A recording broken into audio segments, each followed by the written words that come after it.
Lumalakas ang aktibidades ng mga sindikato ng rentangay habang tumataas pa ang mga nabibiktima ng modus na ito. Si Jerry at si Arnold, ang ilan sa mga daang-daang na biktima ng modus ng rentangay, lumapit sa bitag.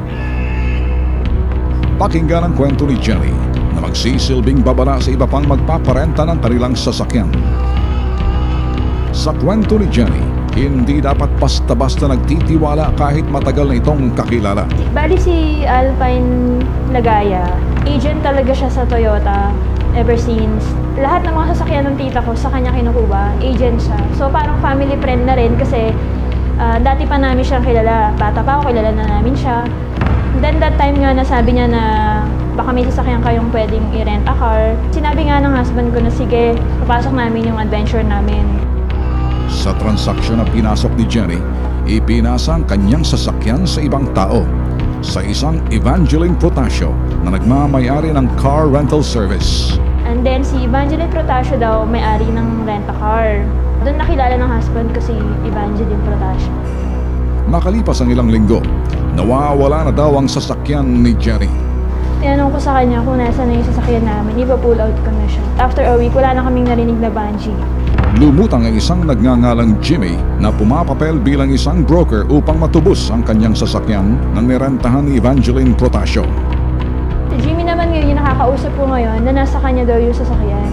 Sabi ko, sige, tutubos kami, pero kailangan ko ng proof na talagang nasa inyo yung sasakyan. Pinadala niya yung picture, and then nagkasundo kami na kukumplituhin ko lang yung pera. Magkahalintulad ang reklamo ni Jerry at nitong si Arnold. Iisang tao lang ang pinagbagsakan ng kanilang sasakyan, si Evangeline Protasio. Subalit, ang kumausap kay Arnold ay isang barangay kapitan na si Ambo Alba na naggarantiya sa kanya na parentahan ang kanyang sasakyan kay Protasio. Usap kami kung magkano per buwan ang renta, sabi niya 25,000. Ilang linggo pa lang napaparentahan ni Arnold ang kanyang sasakyan kay Evangeline Protasio, nawawala na raw ang kanyang kotse. Mas sahol dito, tulad din ang kaso ni Jenny, ipinatutubos din ni Evangeline Protasio kay Arnold ang kanyang sasakyan. Pinaikot-ikot kami, sinasabi nasa Karingal, yung iba nasa Kings Point. After ng mga 2 days, at pinatutubos po sa amin ngayon ng 185,000. Kung may pera na puro kami, ibigay puro namin kay Ambo Alba. Hapon puro, lalabas na po yung sasakyan namin. Sa tanggapan ng bitag, tinawagan ni Jenny si Jimmy, ang pumapapel na broker ni Evangeline Protasio. Hello, Sir Jimmy. Kasi yung pera, hintayin ko pa siguro by tomorrow yung padala sa akin. Tapos, inform kita. Kuya, wala na ba talagang bawas yun? Yun na lang ang binigay niya talaga kasi alam mo, sa nakaraan diba, 250 ka talaga sila pinatutubos. So, paano ang last na usapan nila magkano? 230. Kaya mga 2 weeks lang, siguro kaya na yan, di ba? Sige pa kuya, advice kita bukas pag dumating na yung pera. Okay. Ha, okay. Thank you ah. Thank you, sir. Kinabukasan, si Arnold naman ang isinalang ng bitag, tinawagan niya si Jimmy. Hello, Jimmy? Ako yung may-ari ng Toyota Vios. So, paano ba pagtubos, pare? Kagaya nung kay Ambo, saka yung kay Jay, kung paano nila tinubos nung last time, ganun lang din talaga sila magpatubos. Pinadadala sa pera, hinihintay sa akin yung unit. Opo. So, pwede Yun ang nagiging istorya. Opo, sir. Kung may pera po ba ako, sa inyo ko na lang po ba ibibigay? Oo, ganun ang nangyayari. Kaya alam mo, maghihintay kayo. Yung mga sasakyan nasa malayo. Ngayon, pinaloot ko dun sa kaibigan ko na may hawak ko sasakyan. Ang problema kasi, yung sasakyan nga daw ninyo, pinaalarma niya raw. Pag natubos ko yun, pwede ko naman patanggal yung alarma eh. Sigurista at maingat itong si Jimmy sa pakikipag-usap niya kay Arnold. Tama ang kanyang hinala na may silo ng nakahanda ang bitag. Sige, i-watch out ko kung kailan kasi actually, sir, hindi na ako naging mag-usap nga kasi dun sa mga taong pinagsataan. Kasi nga, lagi akong tumatawad, pinaparedy, hindi naman nagkakatuluyan. Sige po. Tatawag po ako sa inyo, sir. Maybe tomorrow para dun sa pera. Papahanda ko lang. Oo. Yun sana, sige. Pero ako kasi tumutulong lang eh. Sige po, sir. Friday po. Friday. Ano yung mangyayari nito kasi is, sa umaga ang transaction. Okay, saan po? Actually, pwede kang pumunta na lang dun sa wake ng partner ko. Doon tayo maghihintay sa sasakyan mo. Papadala ko yung pera dun sa dalawa kong taong pulis na kumukuha. Tapos nadalay na lang doon sa atin. Hindi nag-aksaya ng panahon ang bitag. Iisa lang ang pamamara ng modus ng rentangay. Ito ay pagpapatubos ng suspect sa nagmamay-ari ng kanilang mga sasakyan.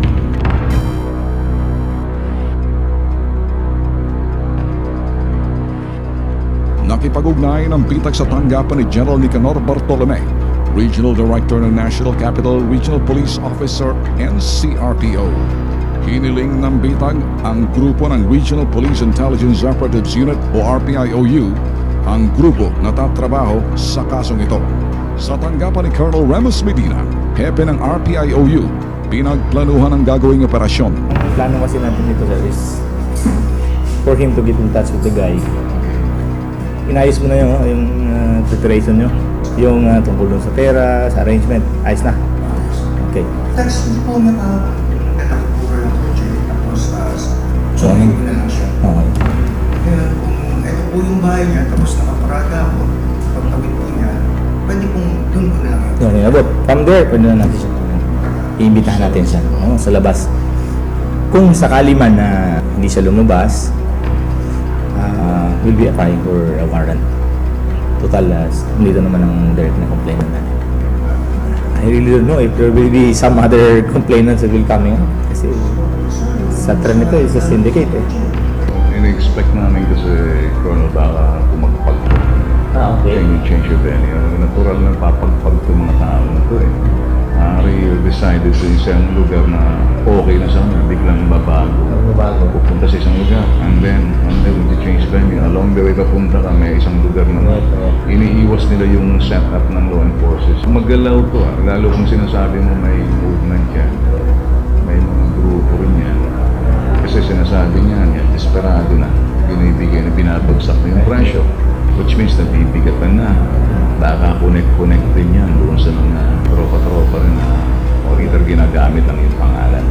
Basta paghandaan natin kung ano man ang nasa plano mo nila, tuloy natin. I think we can get support from this. Support mo na, di ba? O parang design mo, NCRA. Pwede naman tayong if we need their services, pwede naman tayong mag-tap sa kanila. But we'd like na i-confine muna natin sa atin para yung leak. Hindi masyadong hindi tayo ma-compromise. Pang makasiguro, pinatawagan ni Colonel Medina kay Arnold si Jimmy.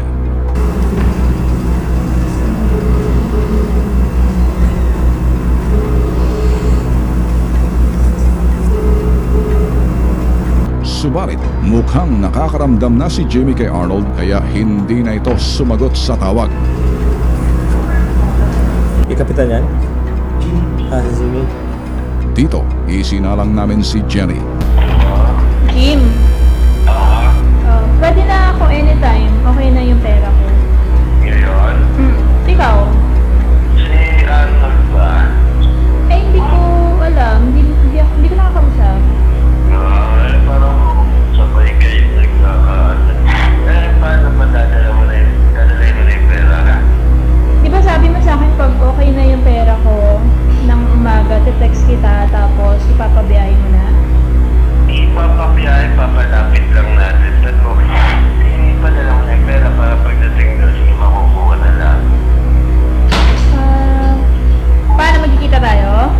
Pwede, ay pupunta ka na lang dito sa akin. Sige.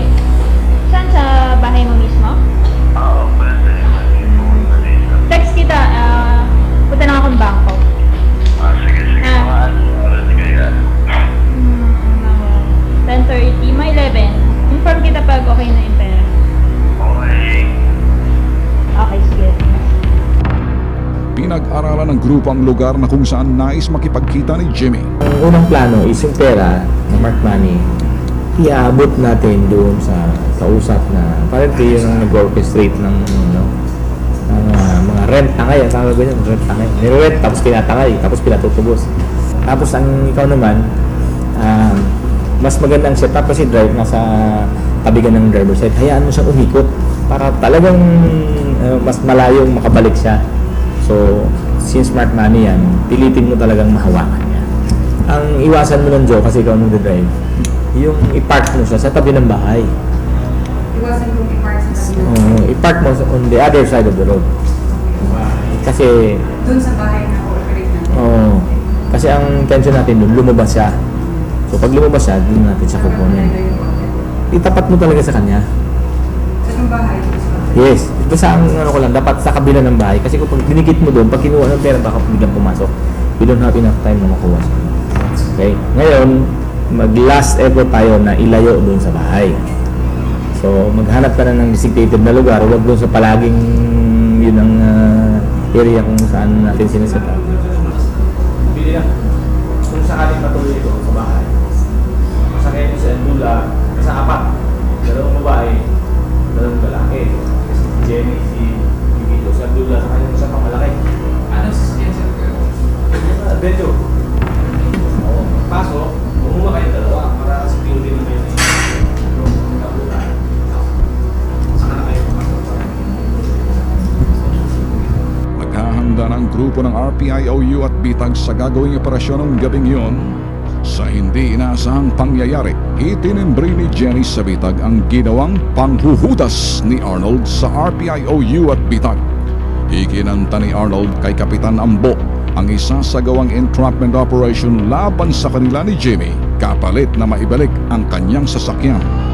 Sa ginawang paghudas ni Arnold sa RPIOU at Bitag, hindi rin naibalik sa kanya ang kanyang sasakyan ni Kapitan Ambo at ni Jimmy.